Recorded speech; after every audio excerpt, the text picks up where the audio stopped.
episode 8 of the Dr. Tottenham podcast. We are at Dr. Tottenham on Twitter. That's at Dr. Tottenham. I'm at Ztronch. Tim's at Timus621.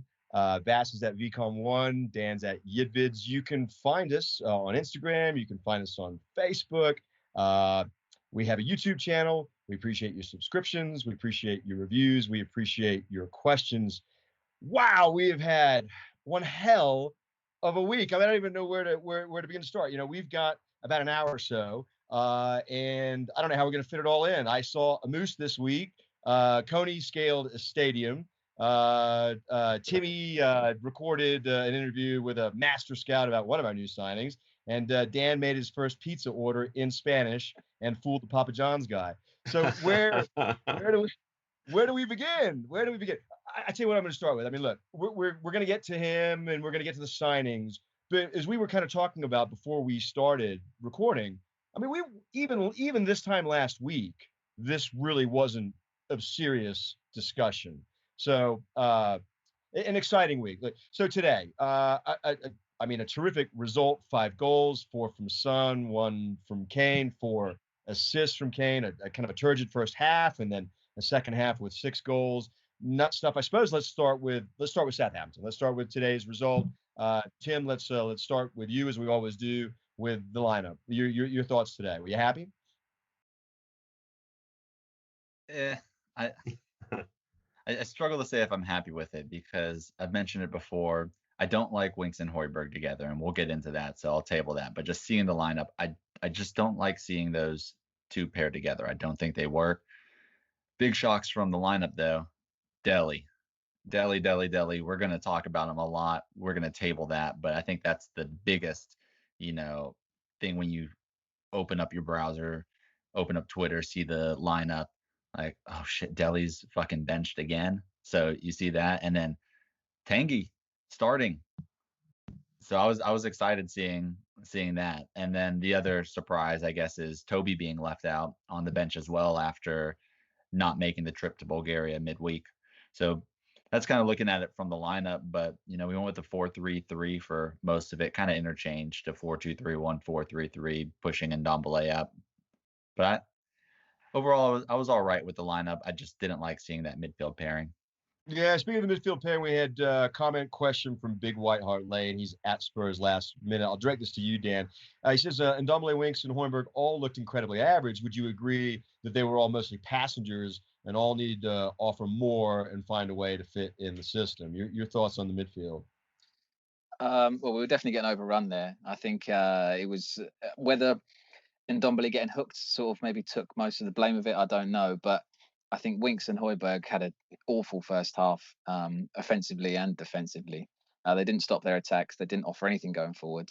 However, I'll give Ndombele some credit. He was playing a lot further forward. He didn't have to go back as much as he usually does.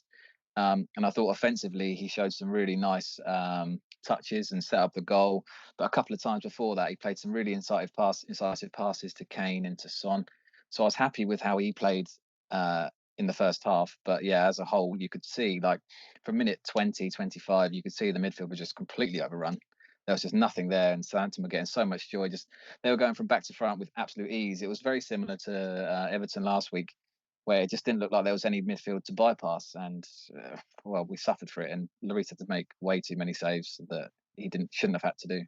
Yeah, Vass, furthering Dan's thoughts, we had a comment from Perrin Isaac. He's at Perrin365. Winks and Højbjerg as a central pairing, can it really work? Or would you rather have one of them on along with both Lo Celso and Ndombele in midfield to link up play and offer extra attacking creativity?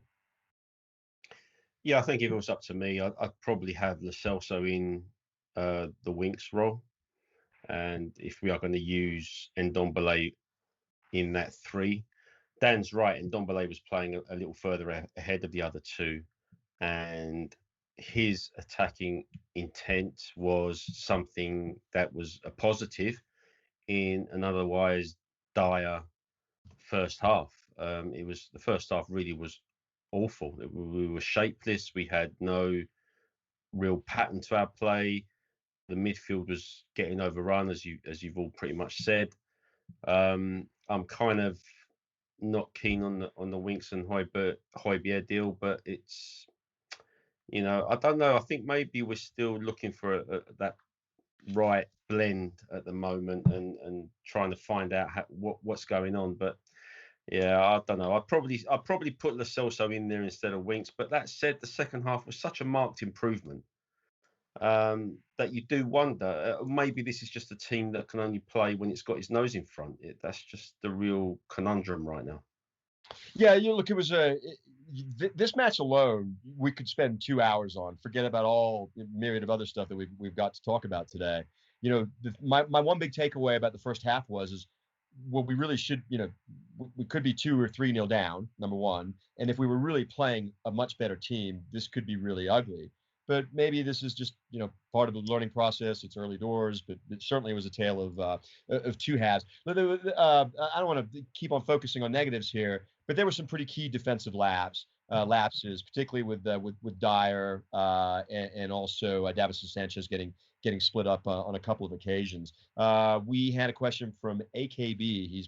Get this, at AKB ATP TFTC. What is our best center back pairing, Tim? This surely isn't it. A more clinical Southampton would have made that comeback impossible. Yeah, I want Dyer to come good. I'm Team Dyer, but from today's... No, you're not Team Dyer. Why am I not? No, you're not. You even said as much today in the WhatsApp chat. Share your thoughts that you mentioned the WhatsApp. Okay, yeah, that's where I was going with it, Sammy. So mute yourself. Let me finish my thought. I said I am Team Dyer. I want to be Team Dyer, and then I started saying, based on today's performance, though, this is not our best center back pairing, because you could see Southampton's tactic was clearly to target Dyer. Both of Ings' runs, one on that goal that luckily was ruled off for that handball, he targets Dyer. Dyer steps up late for the offsides trap, and Ings gets in behind him. Same thing on the second one that actually was their goal. Ings targets Dyer with that. Dyer steps up late for the offsides trap, and they're just targeting him. He doesn't have the speed to keep up with Ings, and it was an issue. And I think it's even more of an issue when you decide to go with this back four, and the pairing you have is a left side with Davies and Dyer. I think if you're going to do that, you need to mix the speed. You need to have Sanchez next to Davies. You need to have Doherty next to Dyer. But putting those two together on the left side, you could see that's kind of where they were targeting a bit, and that's where their 2 runs came in for Ings' goals, one of which was disallowed. So I don't think this is our best center back pairing. I certainly agree with the listener. This surely isn't it. A more clinical Southampton side would have put up more goals in that first half, and we're not talking about going into halftime level. We're talking about going down maybe 3-1 in the half. But I would say probably our best center back pairing is going to be Toby and Sanchez, or maybe something with Tanganga when he comes back eventually. But this one certainly isn't it. And I want Dyer to come good, but he was getting targeted this match for sure. Seems to be a lack of understanding between the two. Like, there was a couple of times when Dyer got beat and Sanchez wasn't around quick enough to cover for him, vice versa. I mean, there was one incident in the first half where Danny Ings broke through and Ben Davies found himself practically in the right back spot to get the ball away because he'd read the run. The defensive pairing is poor. And not only that, but the thing that frustrated me the most was with Dyer, especially his propensity to hit long balls from the back, either looking for Doherty on the other side or forward balls to the forwards. And just about every time it was a turnover in possession. It was just giving the ball away, inviting the pressure back on. He can't do it. The man who can do it was sitting on the bench in Toby. However, I think Toby had a really poor game last week against Everton. Dyer or Sanchez? Real quick on Toby. Do you think this is kind of the punishment for getting beat on that header, having the defensive error, not even jumping when Calvert-Lewin put that in? Because we've seen with Jose, if you make an error, you kind of get benched and you got to work your way back into the squad. Do you think this is why Toby was left out? Could be, because I think Toby had a really poor game against Everton, generally, aside from just that goal we conceded. So maybe he's got to work his way back. I don't know. But either Dyer or Sanchez tend to play better with somebody like Toby alongside them. I think playing those two with each other, it's not really one where we can gain any confidence from right now. Wasn't it Dyer's mistake against Everton? Wasn't he the one who lost his man? Am I going mad? I think it was both. I think Toby, Toby was in front of him. misread it. Yeah, Toby was in front. Dyer was behind. No, Dyer was behind him. Toby was the one in front. I got to chime in here. Sometimes in football, there's a really good cross and a really good header. That was just a really good goal. I'm not sure that there were certainly plenty of other errors that those two made in that match, and Toby didn't have the greatest of games. But if you really watch that goal again, it's just pretty well executed. It's pretty well executed. I mean, it really is. It wasn't like it was just disastrous. Anyway, all right, moving on. Listen, I made a comment last week, and I got a little bit of heat from it from you guys as well as others on Twitter about my thoughts about Ndombele being a lazy player, and the only sort of player that can sort of change that is Ndombele. Today, I thought he was excellent. I mean, even with a relatively turgid midfield three, I thought he was really good today. And his ultimate setup of our first goal was just reason enough why we paid what we paid for him. I mean, that's what we see in him. We had a question from Apocalypse Jordan. He's at Jordan Gonzo.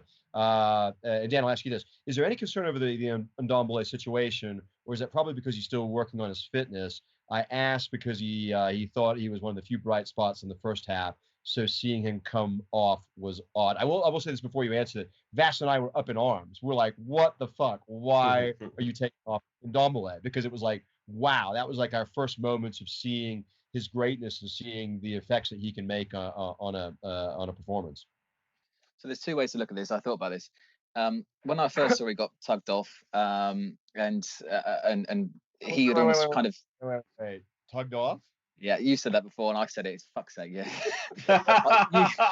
you lot said this. In fact, Tim said this last week, and I was almost trying to piss myself. Who tugged him off? I don't know. It's an Americanism, is it? Yeah. Anyway, right. So when he came, that's right. I can't remember what I was going to say now. No, when he was substituted at halftime, I thought to myself, is he going to take the rap for the midfield having a really bad game, and is he going to be the sort of fall guy for the lack of control that we had? Right. And in the second half, we actually played a lot better in that midfield. So in a way, you could say, was taking him off good for the team, and was it the right decision because maybe he wasn't working hard enough, or the dynamic of that midfield three didn't work? However, there's another way to look at it, and I think this is what I would say, is that we were 1-0 and out of that game, and without his goal that kickstarted the whole, not his goal, sorry, the skill that led to Son's first goal, we wouldn't have had that same second half, because that moment of magic that it was, we nudged that guy out of the way and then did that sort of roulette turn and set up Kane for Son. I think without that, we'd have been struggling. So there's two ways to look at it, whether it was his fault that midfield were getting overrun a bit, or whether he kickstarted our comeback, basically. Funny thing was, he got booked just before then, and I thought rather unfortunate to get booked. I did too.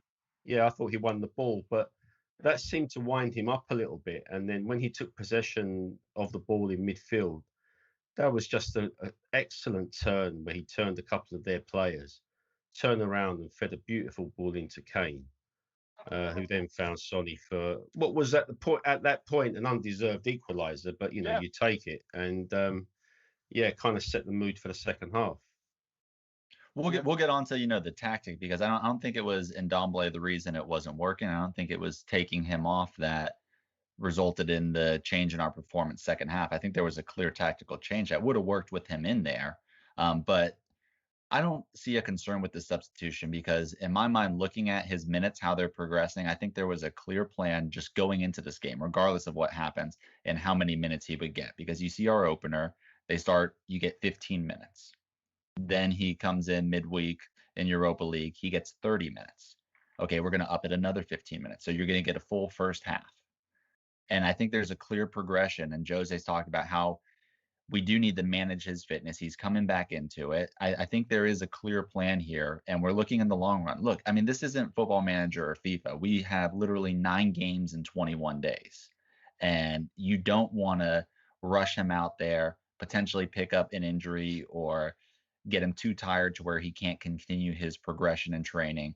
This is long-term goal in mind with this player, because I really do think, and we've talked about it, if he puts his mind to it, he could be the best player on our team, and you don't want to curtail that at all. So seeing him pulled off at halftime, especially after being the one who created that goal to get us back into this game, because it clearly was down to him. He was our bright spot in that midfield, especially in that three. It was all poor except for Ndombele.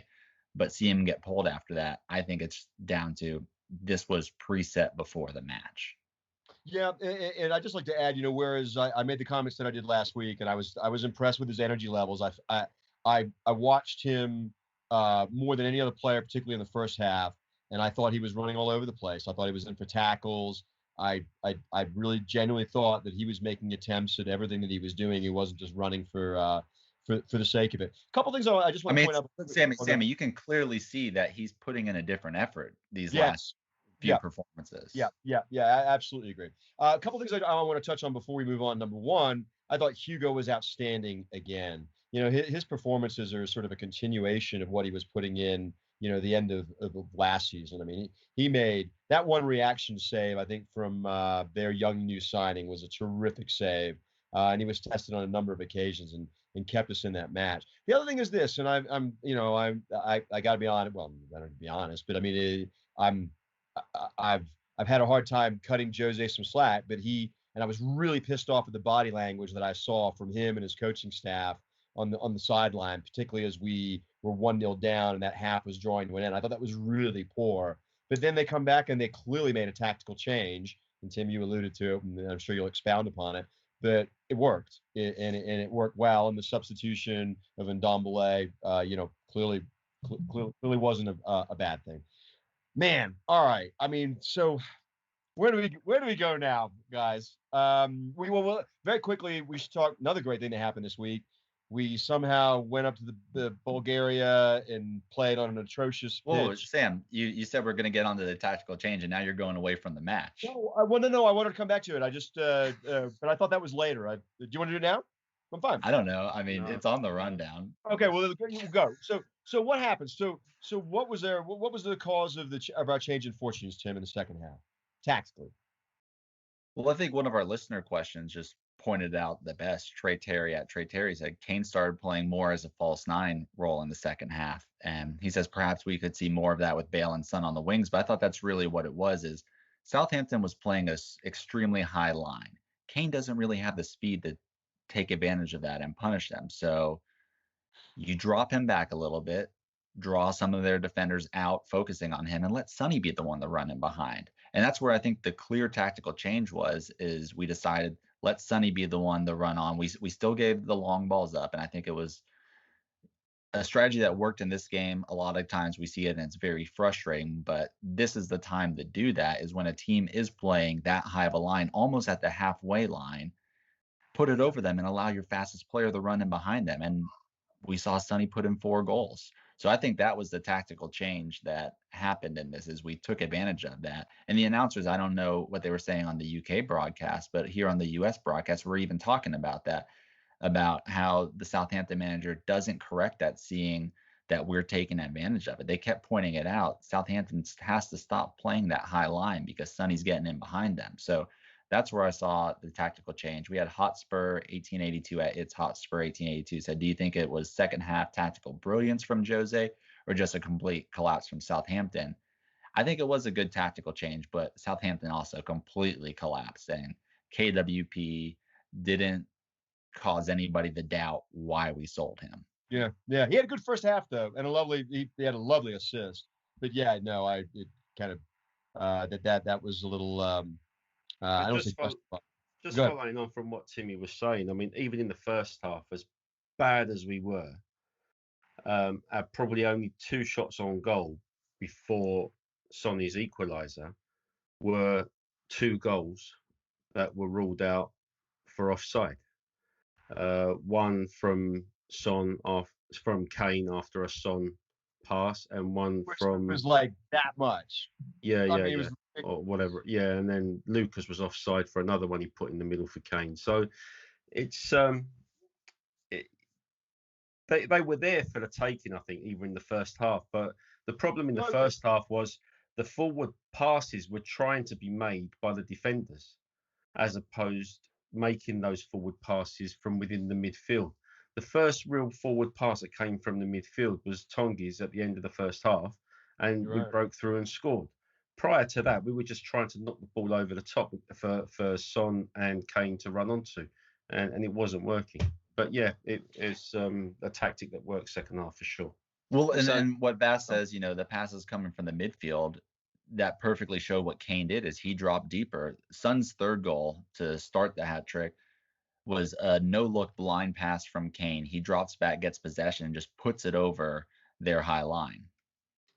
I tell you, I gotta just say this: if there are any doubts that Harry Kane is the best striker in the Premier League, he's so multifaceted.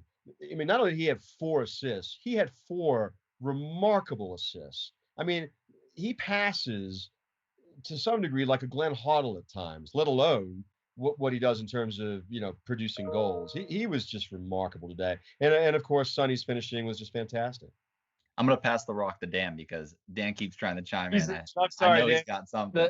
The point's so old now that it's not bothering. But it's I don't know how much you boys watch England, but Kane plays that exact same role for England with Rashford and Sterling or Sancho on the wings. He does that. He's the number 9, but drops and plays the balls in for the other players. So it's a system he's definitely used to, and maybe something that he might pick up more towards as the season goes on, especially with Bale and Son on the wings.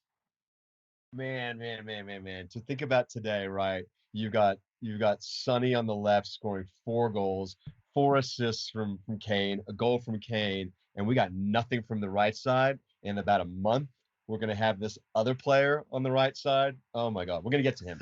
That's what you think. Wait till Mourinho keeps picking Lucas. Well, maybe he'll put Bale at right back then. All right, so we had a bit of a scare this week, but a hell of a scare this week. I mean, what a week we've had. I mean, there was a point this week where all 4 of us thought for about 5 minutes, with a dodgy stream too to add, that we were going to be knocked out of Europe. But we managed to skate through there. They went 9 men down. We ended up winning 2-1. Thank fuck that's behind us. I don't really want to spend a whole lot of time on it, except the fact that was nervy, compounded by a dodgy worldwide stream that everybody was suffering along there. What are we going to do, Timmy? What do you want to do? Where do you want to go next? I don't know. You're not following it, so you just take us wherever you want to go. You literally just teed up perfectly a question I had bolded for you, talking about Lucas, and it's Craig Silver at Craig Silver Real. If I'm Lucas today, I would be desperately wanting to make a statement and prove he can compete with Bale. And Bass, what type of statement did Lucas make? Because Sonny clearly made a statement that he needs to be the one who stays in. The only statement I saw from Lucas was, "Leave me at home next week, please." Because he may as well. It's just bad though. Did he, Bass? He hasn't scored in the Premier League since January. Mate, he didn't play bad. He didn't play good. I mean, what did he actually do today? But that's the thing. That's exactly the thing. You make a big signing like Bale, competition's coming in. You have to prove yourself. Well, Sonny certainly did that. Lucas didn't show any reason that when Bale's back, he needs to be the one to stay in, or that he doesn't need to be dropped for Stevie B. Not only that, sorry, Sam, not only that, when Lamela came on for Lucas, Lamela was much better impact on that side than Lucas was. I'm sorry, but Jose's fetish with Lucas needs to stop, man. Well, look, I'm surprised that he's been that loyal to him. But when you're hoofing the ball up, that's your main tactic in the first 45 minutes. I think you can excuse Lucas a little bit. When we did keep the ball on the ground, he had some tidy passes. But I agree with you. I mean, it wasn't effective. But sorry. Go, Dan. I was going to say, Jose's fetish doesn't need to end with Lucas. It needs to end with all the Portuguese-speaking players, because his two favourites, I think, are the two really struggling at the moment, pretty much. Look, I mean, you've got the Wonder Boy back. It's just going to be whoever's the weakest link, and from a performance perspective, he's clearly the weakest link. All right, I'm really, really excited about this next section. Tim, do I have your permission to move on to the next section? You do. All right. So this time last week, I mean, we were chatting earlier about 3 weeks ago because these rumors started coming up again, and we're like, I mean, this is like the modern day Rivaldo, right? Every year this comes up. It's come up, for 7 seasons in a row. It crept up again. And Vash, you made a comment before we came on that you started getting serious about this when you thought, well, they just want another club to pay half his wages. Well, I've always felt like that was the case, but I never really thought there was any reality to any of those rumors. But by God, it was real, and Yeah, it I happened, and it happened very quickly. So, what sparked this activity this week? Charles Zollers at Charlie Zollers with 2 S's. He says, "I told you last week that the Everton loss would inspire us to get new signings in." I'm not sure. And I apologize because, Charlie, I said absolutely no way, and I couldn't be more happy to be wrong. Well, I mean, look, do you think that helped him? I mean, do you think an Everton 1-0 loss and that shit performance had any bearing on what happened this week? I mean, possibly, but I think more so is the next listener question. Keith K at K Club Keith says, lots of business done since Trevor Birch and the new football board were announced on September 1st. Are these past 2 weeks a direct result of that? And I think it's a combination of the two. I don't think, these moves get done without that shakeup and some new opinions in there. And maybe, look, this allows Levy to do more on negotiating, and someone says, Levy, here is your objective. Here's how much you have. Here's your threshold that you can go for paying a fee or, negotiating for wages, and do your magic and negotiate well. But we're giving you now the parameters, and we're going to set it so where you're not that invested into it. Maybe that's the case. I don't know. Best, do you reckon when we sold Gareth Bale 7 years ago that Levy and Bale had the thought that there would be a reunion at some point in time? I think possibly, and I think all the Spurs fans kind of half hoped that would happen. Bale clearly had an affection for Tottenham and the fans, but once he was a Madrid player, he was a Madrid player.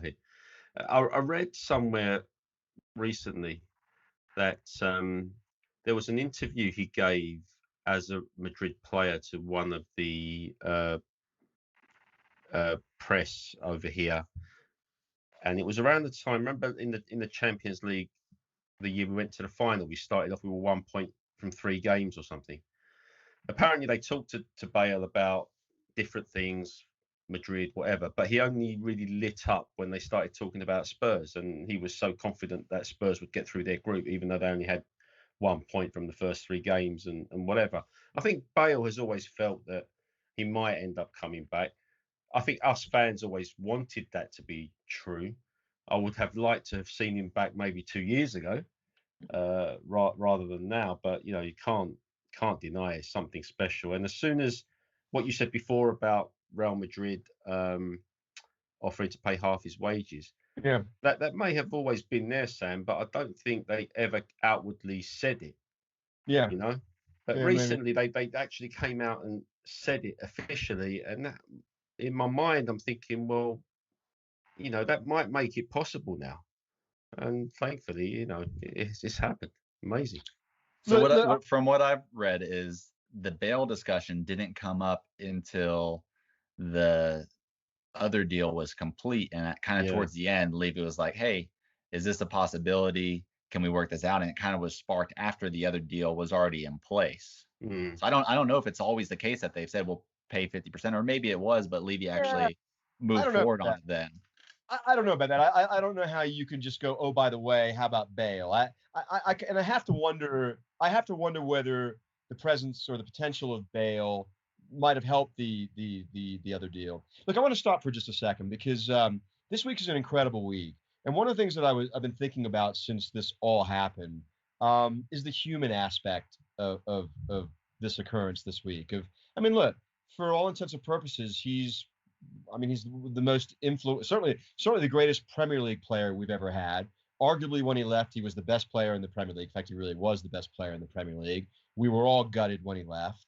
We all have our own sort of thoughts and feelings about it. Dan, I want to start with you. What's this week been like for you? As you've been thinking, as you saw this unfolding, What does his return mean to you? And I want to ask everybody else that question, but Dan, I want to start with you. Okay, so I'm an age now where football transfers really bore the fuck out of me. I'm not interested. I just think when they come, they come. Like, yeah, great if they come. Blah blah blah blah. This one has made me just on my phone all week, all night. I was even up at the other day about 4 o'clock in the morning, and I just checking. Any news? Like, has anyone broke anything from somewhere? And it's weird. I mean, I don't even think it's actually how good a player he is that we're bringing in. It's more just I have like a weird affection for this man that I don't feel for many Tottenham players. That just he gave me so many good moments in a Tottenham shirt that ever since he left, I just thought to myself, I'd love to see him again. And I've said to my dad every time I watch football with my dad, I say, imagine fucking Bale and Kane playing together and how fucking good that would be. Because to me, they're the two best players I've ever seen in Tottenham. I think Kane and Bale, I think they're probably pretty close. And just the fact that this happened is I just can't believe it. And that sounds really sad, like to even like think that highly of just anything football related, but it's just jaw dropping to even think that he's coming back to play for Tottenham. And I'm annoyed now that we got to wait another 3 weeks because he came back with a little knock. But that first time when he comes onto the pitch, I think is going to be, well, if there were fans in the stadium, it would be an incredible moment. But even watching on TV, it will be just a crazy, crazy thing to witness. Bass, what about you? I mean, you've been a supporter. You and I both. I mean, we've received. We both experienced the HODL years. You've experienced even more than me. But this week, what was it like for you? Oh, it was the buzz this week about this being a possibility was something that we've not really experienced for a while. I mean, you get some good transfers happen at the last moment. We always harp on about the Van der Vaart thing. The Klinsmann thing happened quite quickly, and they're special transfers, and they just come out of the blue and they hit you. But then this one broke a few days ago, and we were hearing that it's pretty much done, it's moved along, it's going to get signed, and you're just waiting for this official announcement to happen. And it seemed to go on forever and a day. And as you guys know, when it did bloody break, I was driving back from London, having done the Skywalk. So I'm frantically trying to do our social media posts. Thankfully, I had my son in the car. So yeah, sod's law. But it was, it's special. I said to you a minute ago that I would have loved to have had him back a couple of years ago, and I think that would have been good. He hasn't played that many games in recent times for Madrid, so I'm hoping that once he's fit and he's at a place where he feels loved, that we'll see good Gareth Bale. I'm a little bit nervous about what kind of Gareth Bale we're going to get, obviously, because he's not the guy who left us 7 years ago anymore. But he's still a special, special player. And yeah, as Dan said, to see him in the same team as Kane is something that I'm really looking forward to. So one of the funny things about this week, right, is Tim's reaction, because Tim, right, is normally like, if there's a voice of reason on the pod, it's likely Tim, right? He doesn't get caught up in emotion. And I went on a long bike ride yesterday, and I come back, and there's like 74 messages. I'm like, what the fuck is going on here? And it all starts from Tim fucking freaking out that he thinks the deal is off. Tim, guide us through this week, and particularly like the last 48 hours of this. No, okay, so I didn't think the deal was off, but it was. You were scared, though, Tim. You were scared. No, but here's what I said: was that I thought Real Madrid was backing off on some of their offer to pay wages, and we're trying to pull one at the end, and there was now a power struggle between Florentino Perez and Levy on how much we're now going to have to pay, because a few hours before the deal finally gets announced, Zidane does some interview that Dan Kilpatrick retweets quotes from, and he confirms the other deal is done. But with Bales, he said it's complicated. He's still our player. It's not finalized, and I have nothing else to say on it at the moment. So I was like, well, what the fuck? Why are you confirming one and then the other you're saying is not done? So yeah, that got me all up in arms, because I'm like, what the fuck is happening here? Are we about to lose out on this?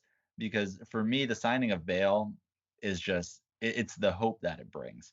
When he played for us, every time he had the ball, you could anticipate that something magical was going to happen. It didn't matter where on the pitch. He picks up the ball, he can fucking score. And it gave you that hope. And we haven't had that since. We haven't had a player that wherever he gets the ball, you're like, oh man, this could be it. He gets the ball in his own box. Oh man, this is it. Except for His own Sonny on that box. run against Burnley. Yeah, exactly. But wherever he was, he got the ball. You had that hope. And so regardless of, where he is right now with his skill coming back, I think that's really what it shows for us as supporters. You still have that hope, and he's going to be a huge lift in the dressing room. He's won so much. He's going to change the mentality, even if he's not at the same level as what he left us. He's going to provide a boost to the other players. But this week Spurs have really fucked with my sleep schedule because over here in the U.S., in my time zone, we're 6 hours behind. I wake up at 2 a.m. For some reason in the middle of the night, and it's 8 a.m. Over in London, and so that's business hours. A deal could be announced. I wake up at 3, it's 9 a.m. I wake up at 4, it's 10 a.m. And so the thing is, I got a fucking 6-month-old, in a bassinet in our room, and she makes noise or wakes up in the middle of the night, and she'll go back to sleep, but it wakes me up, and so I'm like, oh, what time is it? I'm like, oh, 2:30. That means it's 8:30 over in London. They could have announced something. Let me pull up my phone. You got this bright fucking light shining in your face, and then it gets me awake. And then so I got to take more time to fall back asleep. And she wakes up multiple times in the night because we're just now trying solid foods and her stomach's all fucked up. And so I'm going on like less than 4 hours of sleep each night for Thursday, Friday, and then waking up early this morning for the match. Waking up at 5 a.m. here in the U.S. for the kickoff. I'm running on so little sleep right now. And so Spurs have really messed me up. It's like, why don't you just announce it so I can sleep? Because every time I wake up, I got to check the phone. And I can't fall back asleep because a bright light's been shown in my face. Well, it's announced. It's done. It's an extraordinary piece of business. It's an extraordinary opportunity. I think in the grand scheme of things, we can go over sort of, what we think we spend. Rumors are about £50 million for a 1-year loan. And I don't think that he has to be, this mercurial talent, this unbelievable success. I think just his sheer presence alone is a catalyst. I mean, look, just the energy that we have, the four of us, right? I think is very much emblematic of what's going on in the Spurs community. I just want to share one thing about this week. Also, Sammy, the energy we have. Think about some of our homegrown players. Yeah, they grew up really young and idolized Bale, and so the energy they got to have being in the dressing room with him. Absolutely. Look, one of the things that really struck me this week was look, Spurs is a part of our identity, right? It's part of each of our identity. I mean, look at you. I mean, you're wearing Harry Kane Spurs shirt. I'm not, but I mean, but we wear the Spurs identity as, outwardly, and it's in our hearts. So, we love this club, and this player, one of the greatest players we've ever had, showed that he loves this club too. And he could have gone just about anywhere. Just about any club would have liked to have had him had they had the chance, but he chose us. And I think there's a bit of redemption there. And I really value that. I really, really do. He could have gone anywhere. He came back. And, my attachment to him was just these unbelievable feats that he pulled on the pitch. It wasn't like necessarily like a personal connection. And I felt more personally connected to him today because he loves us. And we all love Spurs, and I think that's pretty cool. I'm all right, going to take credit for him coming back to Spurs, actually. Oh, you are, yeah? Yeah. I sent a tweet out some weeks ago, and I said, and I tagged him. I said, I wonder if Gareth Bale remembers what it's like to play in front of fans that love him. And I'm sure that just tipped him over the edge, and he decided that he just had to come back to Spurs. So I'm having that one. Listening to some brief interviews that he gave, he made it very, very clear the mission is to win trophies, and that's really a big part of why he's here and what he wants to contribute to. And I think I don't know, it's a great feeling to know that somebody cares enough about this club and enjoyed his experience so much that he wants to come back and give it a try. And it's not here as some token attempt. Like, he's really here to move us forward, to help us move forward. And my God, we have so many reasons to be excited. But we signed another player too, didn't we, Timmy? Can I talk about him? No, because you can ask the one question that we actually put on about Bale, and then you can talk about the new player. The one from Joey Davis or the one from? Yeah, the Joey only one Davis. on there. I know Joey Davis, so I'm going to go ahead and ask this. At Joey Davis _13. Anything with Bale getting the number 9? Could it just be the number he wanted, or that was that he wanted that was available, or could we see him feature centrally as an option to be Kane's backup at some point this season? Because Tim was so rude to me, I'm going to ask this to Dan. I think this is an easy answer. I think it's just the number available. I think maybe I wouldn't be surprised if potentially on occasion he plays as a central striker, but no, I think all the reports are saying that we still want another target man, so to speak. So yeah, I just think it was an available number really, and it's a nice number. I mean, number 9. That's know a what? nice number. It- as it- long it as he also- doesn't fall to the curse of the number 9. The last two we that's had true. were Vincent Janssen and Soldado. Soldado. Yeah, correct. Oh, I like the interview he gave when he talked about the number 9, and he's like, I had this in preseason. Yeah, He goes, in New York, I had it in preseason. He that's did. right. Yeah. He Let me talked ask you about this. it. How much just of his sheer presence? I mean, does it give us? Does it give us flexibility? I mean, does it allow us to do a lot of different things with him being in the squad? Yeah, definitely. I think he's also said in that same interview that what? Yeah, just roll Did I with it. miss- Just roll with it.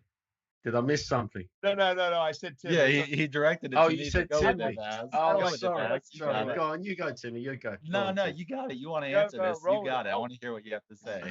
All right. Okay. Sorry. Well, I'm going to change my name to Tim now. No, because he said in Good that name. interview that he discussed with Mourinho about playing in different positions. Isn't that right? Yeah. Tim? You don't know. Okay. I don't know. I mean, I think he's more of just, I think his role with us is going to be right wing, cut in, shoot from outside the box with his left foot. I think that's really where we're going to see it. And I know last time he played for us, it was on the left, but I think we are really going to see him on the right. And why move Sonny from the left where he just put in 4 fucking goals today? So that's where I'm expecting to see Bale. But real quick, back with the number thing, I think it would have been really harsh to Coco if you would have taken number 11 from him. I think that would have been pretty fucked up if you took It was that never away. going to happen. It was never going to happen. No, I don't think that he had any right to do that, and hopefully that never even came up. But it is interesting because like all his social media accounts have number 11, or at least his Instagram account says Gareth Bale 11. So I'll be curious to see what happens there. But look, okay, Bale aside, we signed a very good player, a talented player, a young player, a player in a position that could play a real influential role for us. We had we had some changes here this week. We had transfer this week. Our scouting department has changed. It was Coney out, and we found some 17-year-old right to take his place. Tim, you had a chat with somebody who was very well versed in our new signing. Why don't you first start with your attempt at his name? Well, no, I think I should go last because everybody's waiting for my attempt at his name. But you know how I know you didn't listen to that interview yet? You know how I know this? You know how I know this? Because Dan was on the call with me also, and Dan was probably talking more than I was on it. So that's how I know you haven't listened. It wasn't just me. I'm sorry, Dan. I'm really looking forward to listening to it. I just haven't had a chance to. But, all right, so Dan, come on, I don't have a chance. Dan, forget Tim. Guide us through your chit chat with our guest yesterday. Well, you'll be listening to it very shortly. But we just talked about. So, let's go for the pronunciation. Pronounce my name. Oh, What's this? Right, I'm gonna go. We had the question real quick. We had the question. Matthew at Matt HTHFC wanted to hear each of us, all 4 of us, try and pronounce this name. And Bass has it teed up for us so we can hear it real quick, and then each of us will have a go at it. Okay, so this is what it should sound like. Hi fans, this is how to pronounce my name. Sergio Reguilon. What? Hi fans, this is how to pronounce my name. Sergio Reguilon. All right, so Dan, give us your go because you're in Spain. I was going to say, so I'm in Spain and my girlfriend's Spanish, and I asked her. I said, "How do you pronounce it?" And I sent it to the group. And here we go. I've practiced this about 15 times, all right? So if it's bad, it's not me. It's my girlfriend's bad teaching. Sergio Reguilon. That's pretty good. I'm impressed. See, no wonder the Papa John's pizza guy thought I was a native, right? Yeah. All right, Bass, you go with it. What's your pronunciation? Sergio Reguilon. That's not Sammy? bad. Hey, but wait. So, all right, you know how the Spanish they don't say No, S, just they fucking say it, Sam. Just say All his right. name. There's one rule. Sergio Reguilon. Okay, yours was horrible. French. Yours is the worst so far. Got it, Timmy. All right, Tim. All I'm right. done. Go on. Gotta Oh, clear my throat. All right, gotta get ready for this. Gotta get Sergio, ready. wait, Sergio Reguilon. Ah, that's pretty good. That was pretty good. Look, I live in Texas. We're right next to Mexico, and I've grown up around Spanish speaking, so It's in the brain. it's those weird fucking European names that get me. Here's what I want to know, though. Here's what I want to know. Pronunciation of his name aside. Dan, is he any good? Should we be excited about him? I think that might be. First I was gonna before we say, go into that, yeah. let's listen to the interview. We're gonna put it in right here. We had Ben Crow at Tactical Crow. He actually wrote a scouting report for Tactical Football Analysis on this player back in May, so just a few months ago. He's a current writer for Soccer Detail, and he is a Spurs season ticket holder. So here's his interview, and he gives us a lot of information on this player. All right, so we got Ben Crow here. He is at Tactical Crow on Twitter to tell us a little bit about this new left back we've just signed. Ben is a Spurs season ticket holder and a writer for Soccer Detail. Ben, just tell us a little bit about yourself and why you're the guy we should listen to get some information on this new player. Thanks for the introduction. Yes, so I was working for Total Football Analysis towards the end of last season, where I was mainly watching La Liga and doing analysis for that league. So I saw a few games from Reguilon, and so yeah, I then wrote an article about him because he caught my eye, and I think many people's eyes in with his performances. So, and recently I've been working for a new project called Soccer Detail, which has been going really well. Okay, and so you said his name because we mess up. We just fuck up pronunciations all the time. So how did the Spanish announcer say his name so we can kind of get that straight moving forward? Well, I won't go with the rolling of the R's or anything like that, which they go for. But I think just Reguilon's all good. All right, you heard it here. If I mess it up, I'm putting it on Ben. That's what I'm going. So your Spurs season goal, and he's caught your eye. Were you surprised that Spurs made this move? I'm surprised that Tottenham went for him, but I'm not surprised that Real Madrid let him go. Not because of his quality, rather they're very stacked at the fullback position, both right back and left back, and they've had Marcelo and Mendy both settled last season, both performing well. Mendy in particular really did well last season. So from that perspective, I'm not surprised Madrid let him go. Although his quality is good enough to compete with them, they just simply don't need three left backs. But I am surprised that Tottenham brought him because I think Mourinho does seem to be quite keen on Ben Davies. And so I don't think left back was particularly a priority position. And we didn't expect too many signings given the current financial circumstances. So yes, I am surprised that we ourselves went for him, but not that he left Real Madrid. Well, Levy must have watched the All or Nothing episodes that aired this past week with Ben Davies kind of messing up a bit and thought, oh, fuck, I guess we got to do something. So yeah, exactly. Here's this guy. How did he do last season at Sevilla? So last season he was really good in both the league, and I think quite a lot of people, Premier League fans would have seen him in Europa League, maybe in the semis and the final. And yeah, he was great in both the league and Europa League. He made many people's team this seasons, I think, for both competitions. Statistically, he's been really strong. I think he got 2 goals, 4 assists in the league, and 1 goal, 1 assist in 5 Europa League games. So all round been really good. Okay, so what type of player is he? Is he like an aggressive offensive player, or more like sort of Sergio Reguilon has been, sort of going up and down the wing, or is he quite defensive, sort of similar to Davies? No, stylistically he's more similar to Aurier in that he wants to go forward. Although he can excel in a lot of roles just because of how well-rounded he is. But I think to get the most out of him, you've definitely got to not restrict him to the Davies role, which is tucking inside to form a back three. You definitely want him getting up the pitch to really show what he can deliver in the final third. So offensively, what does he do well? What are some of his strengths that we can look at for the season? Well, one thing I really noticed was his how good he is at driving with the ball. Partly because of his pace. He actually made the most progressive runs of any fullback in the league last season. And so if there's space to go into and he's got the ball, he'll drive into it and really accelerate the attack, which is something I think we've missed on the left side since Rose has seen his form decline. Also, in the more closer towards the opposition's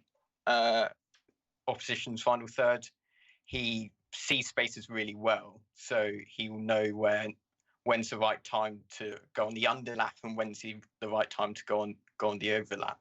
So, for instance, if the winger's moving to the sideline, then he will go for the underlap into the space behind the fullback, or if the wing is tucked inside, then he'll go on the overlap.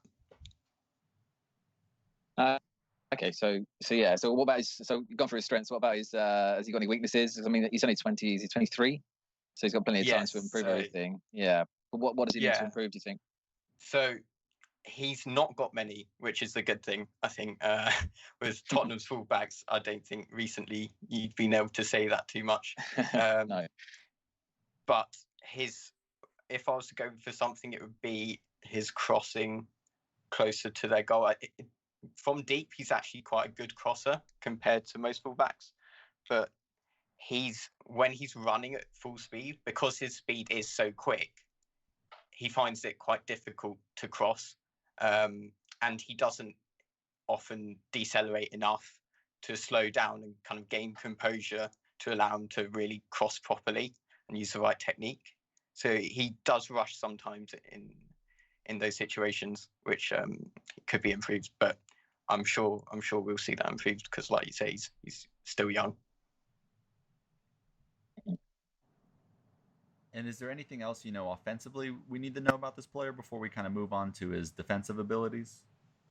Offensively, yes. So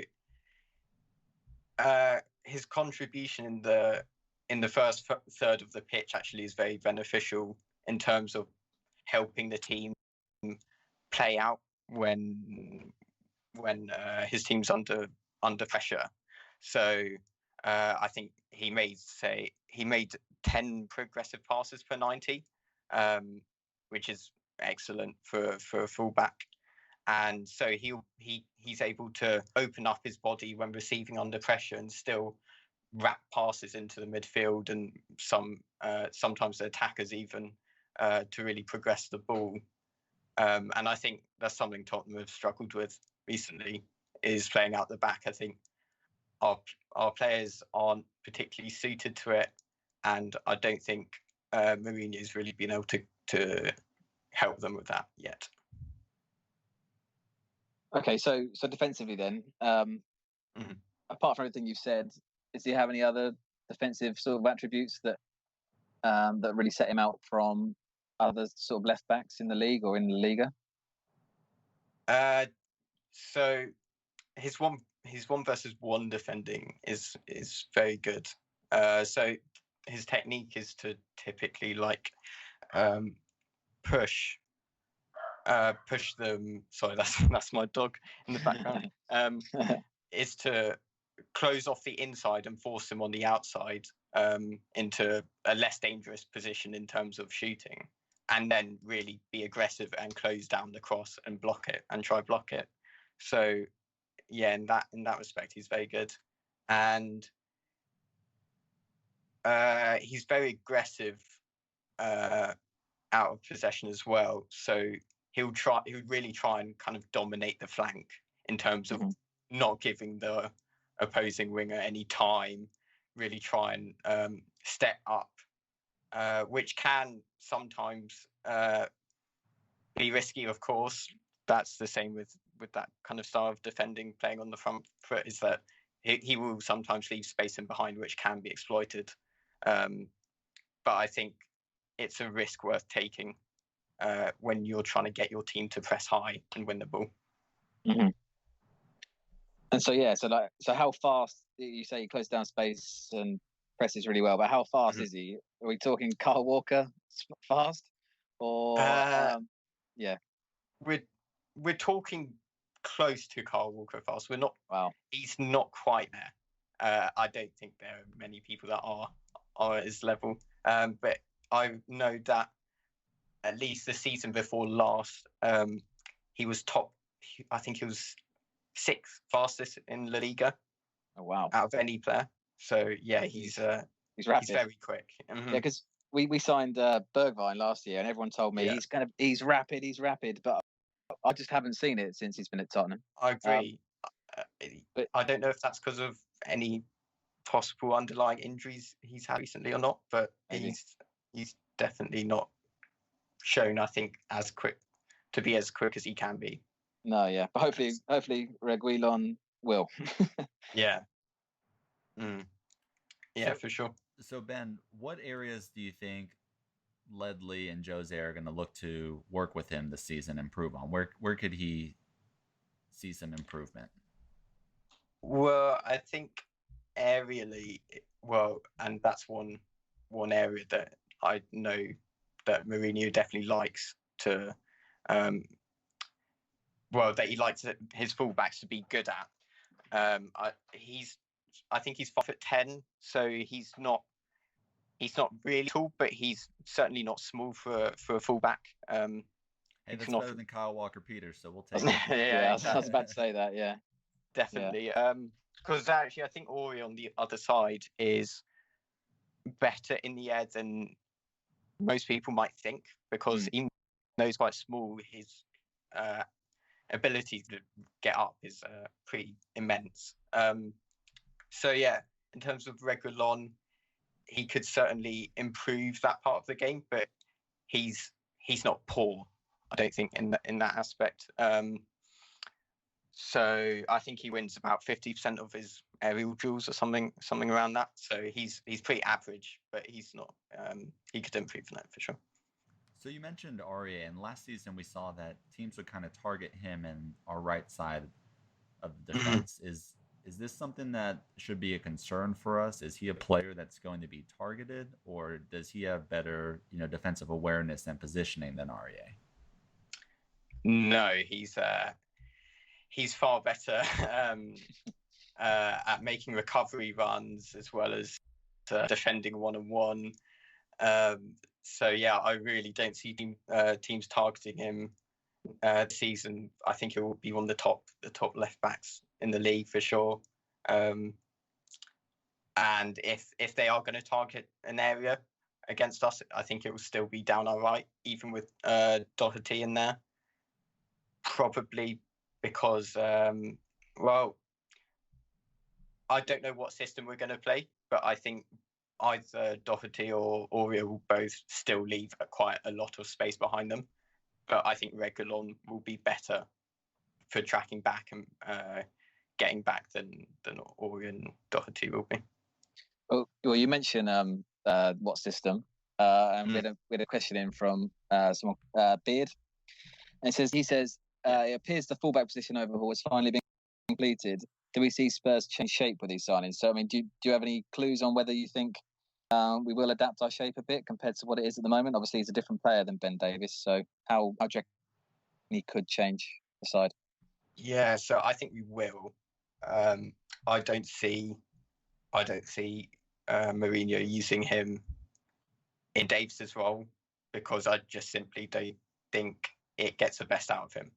Mm-hmm. It limits his combination play and his runs in behind the opposition's defence are one of his best attributes. So yeah, I for sure think we'll go with 2 fullbacks that are willing to get up the pitch, because I don't think Ori or Doherty on the other side can play the Davis-Robert switched. So I don't think we'll see either fullback tuck in this season. I don't think we'll go to back 3, so that could be another solution. But I in terms of centre backs, we're not too stacked in terms of top quality in there, and I think in more advanced areas we are at the moment, especially with Bale coming in, obviously. So yeah, I think maybe a 4-3-3 or 4-2-3-1 with both fullbacks going up is what we could see next season. In fact, talking about that, actually, the back 3, would wing back be a position that he'd be comfortable playing in? Because I know obviously Doherty played wing back last year for Wolves, didn't he? Yeah, for sure. I think he's got the skill set. I don't know his experience in that role, but because Sevilla didn't seem to play it last season. But I think for sure he definitely could, and I think his ability to cover the entire flank with his speed could suit that role quite well. Well, Ben, I really like what you're saying. You've given us a lot of good insight. I'm excited about this player. So let's end it with these last 2 questions. Real simple. Just tell us, 1, is Reguilon an upgrade over Davies, Sessegnon, and Sirkin? And 2, do I need to add him to my fantasy team? I think, yes, he's definitely an upgrade on Davies, Sessegnon, and Sirkin. I think we will see, say, Sessegnon going out on loan for sure, because especially Bale coming in also, I don't see him getting any time further forwards or in the left back role with Davis and Reguilon there. So but he's definitely an upgrade over Davis in that role for sure. And I don't know about about fantasy in terms of, I don't know how Tottenham as a whole perform, but I expect he'll definitely get some attacking contribution, so it wouldn't be a bad shout. Very good, very good. Well, we'll retweet your article so our listeners have that, so they can read that scout report you did on Reguilon last May. And if you're not following him at Tactical Crow, is that right? Yeah, that's all right. Well, give Ben a follow, and thank you for joining us. Thank you very much, Fab. Yeah, cheers, mate. All right, so now that we've heard that interview, amazing interview. You guys are fantastic. Wow, that's Pulitzer Prize worthy. What'd you think? Why is he good? Is he good? Is he going to come good? What do you guys think? I hope so. From everything that Ben was saying, I think he looks like a proper talent. And yeah, I mean, has YouTube scouting him at all? Oh, YouTube scouted him a few weeks ago, actually. Yeah. And I was impressed with what I saw. He's amazing going forward. He's he does a lot of dribbles. Apparently, he has got the highest number of dribbles or something like that. I don't know exactly, but he looked really good going forward. Defensively, I think he's going to have to adapt to the Premier League a little bit because it's a tough league, whatever you say. But it certainly gives us a really exciting option down that left-hand side, and probably begs the question about whether Mourinho might consider changing tactics and going with a 3 at the back, maybe moving Ben Davies left-sided centre-back so that we can have 2 proper wing-backs in Doherty and Reguilon. And but that, of course, if we do that, it's going to affect our midfield options. However, it's an option that tactically, I guess. But no, I'm excited by the guy. I saw that he was possibly on his way to Man United, and I felt a bit down about that. So I'm really glad that we got him. I'm gonna tell you, after hearing Ben talk about him during that interview and looking into the player more, reading about the player, from a footballing perspective, tactically, how this is going to change the team, I'm actually more excited about this signing than Bale. Bale's got my spirits and my emotions up there and just changing the mentality. But from actual footballing on the field, I think bringing in this player who I'm going to call Reggie because it's so much easier. So bringing in Reggie, I just have envisions of, what we were with Danny Rose and Kyle Walker bombing down each sides. That's what I'm seeing with Reggie and Doherty, is that potential to see that. And so from how this is going to change the team, because that's when we were at our best time in the last few years, is when we played that tactic, attacking from both sides of the field. And we just did not have that option prior to the signing. And this, with his speed, with his offensive minded, that's what he wants to do.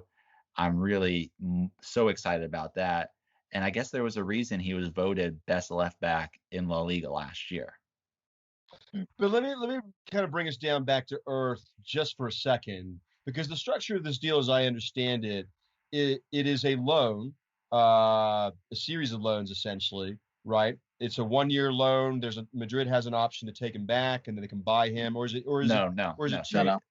It's a final sale, and they have a 2-year option to buy him back, where they have to spend, it's about 10 or 15. I don't know if it fluctuates, but somewhere between that million more than we purchased him for. They have to pay that to exercise it. But also the player has to agree to go back. It's not just Real Madrid can exercise this and he's going back. The player has to agree to that term also. So he has input on it. And I love seeing his interviews where, he sees his shirt out. He's like, oh, number 3, that's my lucky number. He's like, can I put it on? They're like, yeah. Yeah. He just looks genuinely excited. The only worrying thing. Just real Quit quick, cutting Dan off, Sam. Quit cutting Dan off. No, I'm always getting cut off. Just real quick. It goes back to my excitement about Bale, is that somebody wants to be here, right? So when I saw that video of Reggie, and he saw that kit, and first thing he wanted to do, he wanted to put it on. Sorry, Dan, please go. I didn't interrupt you there. No, I completely agree. I think the only worrying thing with the buyback clause is that not that Madrid want him back so much, because they've got 2 really good defenders that Ben was talking about. However, the problem is if he is an absolute superstar and Madrid think, well, we can buy him for 45 to then resell him for 70, 80, which you've seen Barcelona do with a few players. But I mean, it's a gamble worth taking. It's a gamble that I don't think Daniel Levy has taken very often. But I think for 25 million or whatever he cost, I think it's worth the risk. That's what I think we need to talk about, Sam. Sam, hold on. I'm going to direct this to you, Sam. Yep. I'm going to let you talk. But Dan brought it up, is the surprise in Daniel Levy accepting a buyback clause. This is a change. We, a couple of weeks ago, we would have never expected Levy to accept anything like that. Yeah, he's historically been resistant to having buyback clauses in transactions, as you point out. I think what he just realizes, or what I'm hopeful he realizes, is that this was an opportunity that was worth adapting for and changing for. It's a really tidy piece of business. I mean, as Dan said, it's not a lot of risk. We've really sort of insulated ourselves. We got a really young player. You've given them an option, but that option that you've given them is kind of expensive. It's not going to be cheap for them to buy him back. We've sort of guaranteed ourselves a profit. That's not our intent. But Tim, you make a really good point in that the player has to agree. And it may very well come down to they want him back, but he's had such a good experience here that he may not want to leave. And then we work something out. And I think what it does here, 7 years ago, I kind of felt like we got fucked a little. I mean, we got a lot of money for Bale, but I felt like we got a bit played, on the heels of losing Luka Modric as well. And now maybe our relationship with, Jorge Calderon at Madrid or whatever his name is? I can't remember who the chairman is. But maybe our relations with them are more constructive, and that could set the table for a positive outcome for us if he does well. So yeah, but you're right. It's unusual to see it, but I'm glad to see that he's changed and willing to adapt. Do you get a question? Hang on one second. Can I ask this question about Chill_Spurs at Chill Spurs? After 2 such fantastic signings, do you think any more will follow? Vass, and which areas of the squad do you think needs to strengthen? Well, look, we've been rumoured to still be after a striker and a centre back. A couple of Portuguese speakers have been linked, Dan. But on top of that, we have Jose now saying that the squad is too large. He doesn't want to manage such a big squad. So there's going to be a few outgoings, it seems. So I think we're still going to be active. The window's open until October 5th, I think. So it'll be like watch this space, but I certainly fancy that we will bring in a couple more, but I think we'll see some outgoings too. I think we had a lot happen. Oh, go ahead, Dan. No, go, no, mate, go. I was going to say, I think, please. I think for the next 2 weeks, there's going to be quite a few outgoings. I think, especially with Reguilon coming in, I think Sessegnon might be going out on loan. I can imagine that's probably been looked at. And I expect there's maybe there's probably quite a few players that might be going out, more than are coming in. And we had a big old transfer rumour today when Dele Alli got left out of the squads by someone saying PSG were after him, but someone else tweeted saying that Tottenham aren't looking to sell him. But I mean, do you guys think that could be a possibility now with Bale coming in and Stevie B and Lamella and everyone else here? I mean, just to start it off, I'm not sure there's room in the squad for Lamella and Dele Alli. I can see one of them going in the next 2 weeks. Look, there's one guy who writes about transfers that if he says something, I believe it. And there's really only one guy. If he says it, you got to give it some credit. That's Fabrizio Romano, which, everything that he says, if he says this is a done deal, here we go. It happens. And so he's not saying this is a done deal, but what he has said, and he tweeted this, right after that lineup came out, is Dele Alli has been offered to many clubs on the last few days.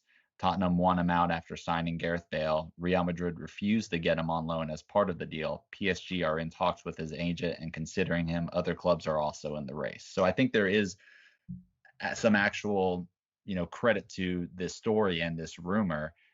And I don't know if it's the worst thing. I really don't. Why is that? Because I mean, it's a great. He's a great player. There's a great player there, but it hasn't come off for him lately with us. And maybe he needs a change of scenery. And I don't know I don't think if we're going to switch to a 4-3-3, I don't think that fits him as, our primary tactic. I think he would be somebody left out in that scenario. And that's what's probably worked against him, in fact. There's the change in formation. I think he was at his peak when he was playing just off Harry Kane. I mean, what were we playing then? It was more of like a 4-2-2-1-1 kind of thing. It was like a 3 at the back, wasn't it? That season. Yeah, or like a we 3-4-3, didn't we? Yeah. And he was playing generally just off Harry Kane, but this 4-3-3 that we play, he's like odd man out right now.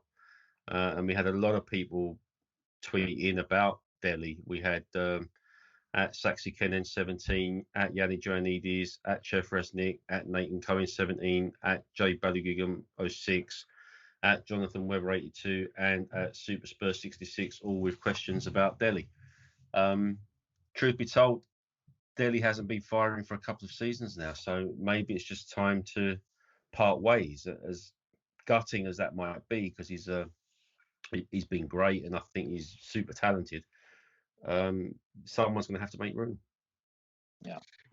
There were a lot of interesting things that I picked up on the US cast today and the discussion of the match. Robbie Mustoe described Dele Alli, at least his recent play in the last couple of years, as the type of play of an entitled player. And I sat and I stopped and I thought about that, and I didn't feel that description was terribly far off the mark. I remember us talking about like what a Dele Alli was worth a year or two ago, and the numbers of like 80 million pounds stick in my head. And so I don't know what he's worth today. I think he's probably worth over 50 million pounds, right? That's a lot of money. And especially when you have the Gareth Bale and you've got other players, you've got, as Mourinho says, a deep roster. maybe that's not a terrible idea after all. Timmy, what do you think the odds are that he's here past the transfer window? I really don't know, because you see in the documentary, and what we've seen is Jose likes the player. And so that's really what it comes down to is, has this move for Gareth Bale changed Jose's opinions? Is he in Jose's plans for the season? And if he's not, then you take advantage of his price right now. You don't allow it to dip further due to a poor season or a season where he doesn't feature much. And look, if he's not in the manager's plans, then you move on from him if you can get a good deal for him. And that might be the situation we're in right now. And I think certainly this last week being left out at Bulgaria, being left out today at Southampton, kind of speaks towards that. If you're not getting in before Bale comes into play, if you're not even being included in the squad on the bench, then are you really in the manager's plans? So I don't know. Well, we saw actually in the documentary a couple of times him being quite petulant in the dressing room with Eric Dyer once, and there was one time, I think it was the Liverpool game, where he came in and said, "What the fuck are we doing? Why are we just defending and lumping it up the pitch?" And there's one other person in the documentary who did similar things in the dressing room. I heard from the audio, and that was Danny Rose, and he was got rid of quite quickly. Whether Mourinho has finally just said, "Do you know what?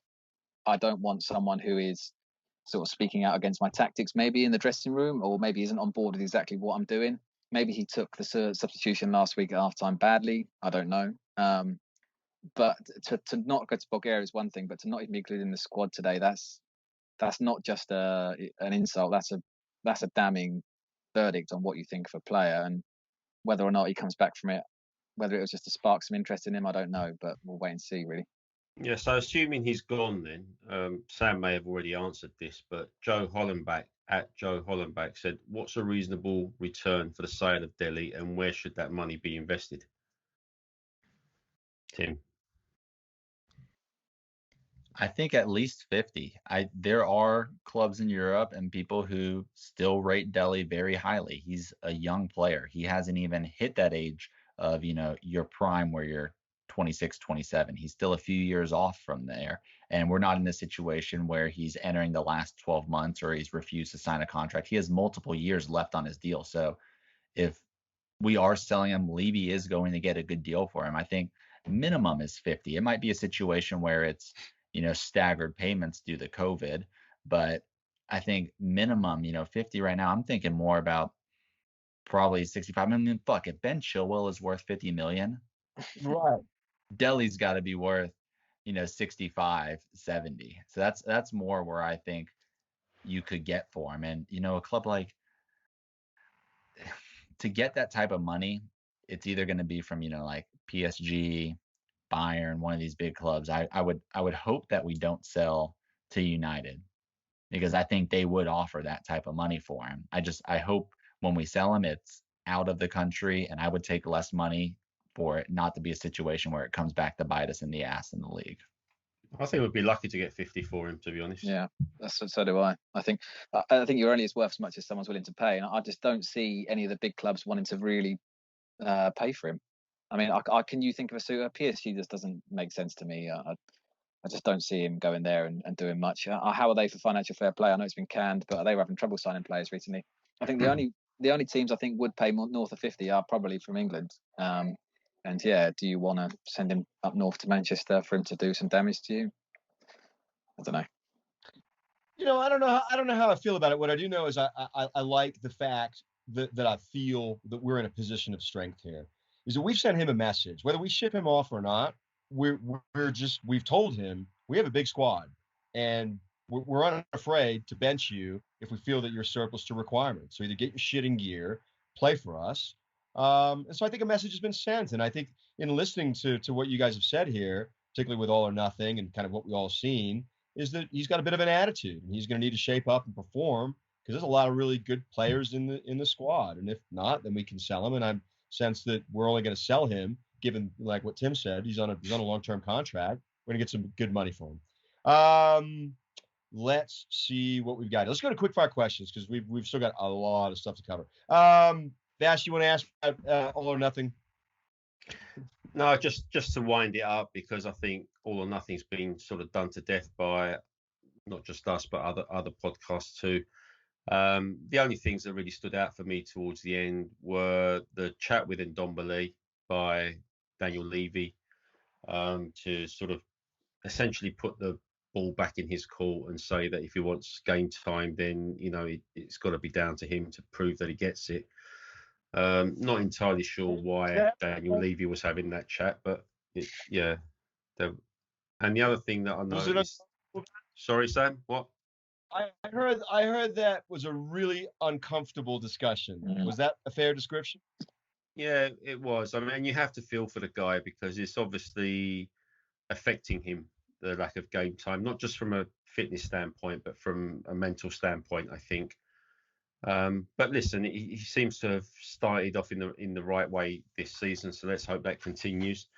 The only other thing that sort of stood out to me was we get clips of Jose's halftime team talks in the documentary. Now, admittedly, halftime is usually 15 minutes, but Amazon were only showing us a couple. But those couple of minutes that they were showing us, it seems like his chat is always about the opposition, how dangerous they can be, don't make any stupid mistakes.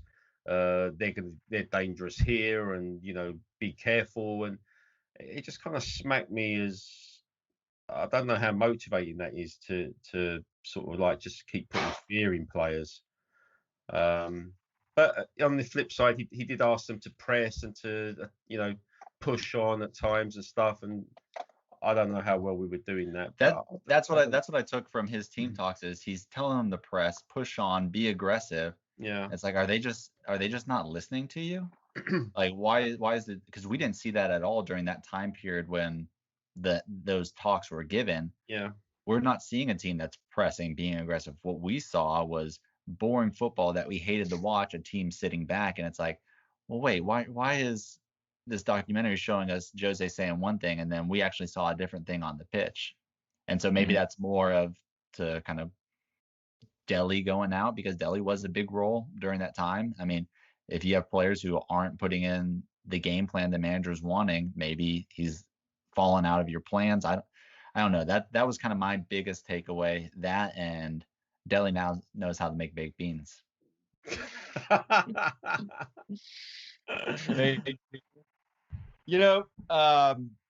think I'm going to watch it.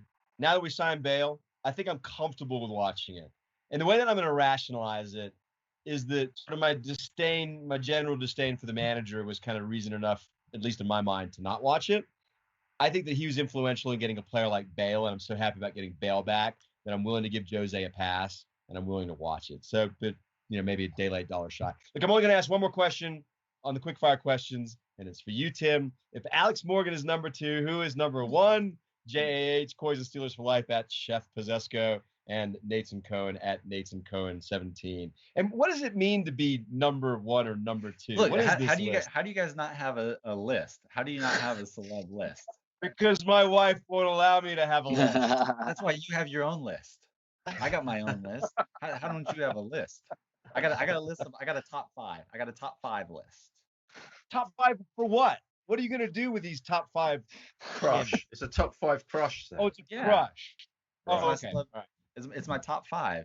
My top 5 are going to be, Alex Morgan, I've already said number 2. And it was really like there was a number 1 and then there was everybody else kind of lumped into the same area, but she gets a big boost now that she's Spurs. But the other ones are, Jennifer Lawrence, Jennifer Aniston, Emilia Clarke. They round it out. But my number 1 is Kay Adams from NFL Network. And it's just, the content she talks about watching her show, it's being very knowledgeable about American football. That just gives me a huge boost. So she's, I watch GMFB every morning when I'm in the office. So that's my number 1 crush, Kay Adams.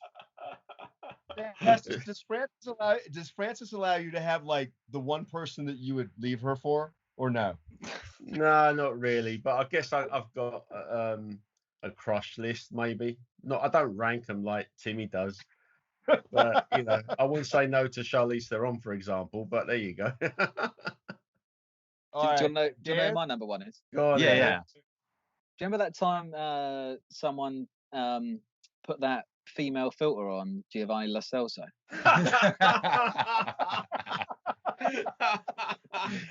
That's my number 1. Oh, that's great. That's excellent. I'll just leave it at this. I've always had a soft spot for Scarlett Johansson. I'll leave it at that. All right. Tim, are you with me? Can we talk about injuries, please? Yes, we can talk about injuries. I'm not going to give injuries for this team from Macedonia that I can't even pronounce. And I'm not going to give injuries for Leyton Orient, but I'll give injuries for our match against Newcastle. Well, hang on. Can you pronounce the team that we're playing in Macedonia? Shkendiha. No. Wow, well Very good. done. Very good. I don't know if that's right, but Might be completely wrong, No, but it sounded right. good. That's kind of great. Yeah.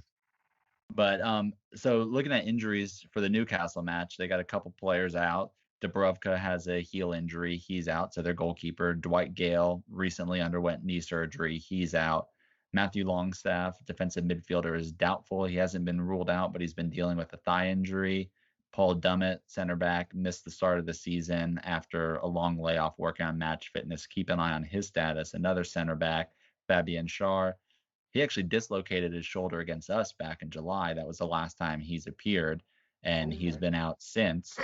He's doubtful, hasn't been ruled out 100%. I think he's about to return to training, so keep an eye on him. And then the big one in the match against Brighton this weekend, Alan St. Maximin was subbed off after 30 minutes. He was limping off the field. Keep an eye on his status. We're recording just an hour after that match, so he is yet to be assessed for it. But I think that's a huge one for them. For our injuries, they're saying REA has a knock in training. Who knows? But Japhet Tanganga, thigh injury. Jose has already said it's a few weeks, I'm thinking, after international break. And like we've already talked about, Gareth Bale, knee injury during international duty with Wales. He's got to work back on match fitness, and it's likely after the international break we'll see him. But those are your injuries looking at the week ahead. Thank you, Timmy. All right, upcoming matches. I mean, boy, fast and furious. So we got a question from Matthew. He's at Matt HTHFC. What in God's name are we going to do regarding starting lineups and playing time this week with 3 more matches? God, that's just insane. 3 more matches between now and next Sunday. Dan, do you get anybody we're going to play less or more as a result of this fixture congestion? Well, this is an interesting one. This is what I think we'll do. I think working backwards, Newcastle will be as strong as possible first team. I think the Europa League will be as strong as possible first team, similar to what we saw the week just gone. However, I think versus Leyton Orient, I think Liverpool last year, I don't know if you watched any of their League Cup games, they completely just forgot about them and they sent out the C team, the under-21s, the people who weren't even really training with the first team. I think Mourinho will take some of the players that will make the bench and maybe slightly underneath that. So like your Sissoko's, maybe even Dele Alli, Foyth, I don't know if he's fit, but players like that against Leyton Orient. I don't think we'll see a completely whole different team as if it's Ryan Mason taking the side out. I think he'll put a few players in there, maybe even leave a couple on the bench that might make the bench again on Thursday, if that makes any sense. I'll be interested, but the schedule's fucking ridiculous. I mean, I know they've got to get the players in, the games in, but to play Tuesday, Thursday, Sunday after playing Sunday this week is just insane. I think it's worth saying I didn't buy Jose's narrative today about my squad's too big in response to why Dele Alli didn't make the squad, and I actually think that should serve us well as we go through this fixture congestion that we've got here. I mean, Bass, do you think that we've got that our squad size will help us here? Well, it should do. There's no reason why. I mean, okay, the schedule is just ridiculous and out of order, but we should have the capacity to rotate some players, particularly at Orient on Tuesday. It seems as though Jose wants to go pretty strong in the Europa League, as he showed last Thursday's game, because there's no room for error. We have to go through, and it almost blew up in our faces last Thursday, so we can't take any risks. So he's got to go pretty strong again next Thursday. It's another away trip. Leyton Orient is not very far from Spurs, so yeah, he can rotate. He's still got enough talent to sort of put a decent team out against Orient. and then come back on Thursday and play a stronger team. But then, of course, 3 days later, we've got another Premier League game against Newcastle to contend with.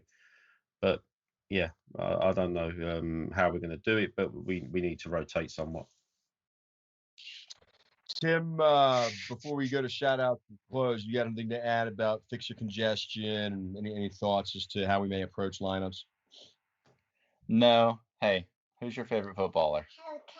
Yeah, that's right. I have company now. Man, you're a good parent. You're raising your daughters right.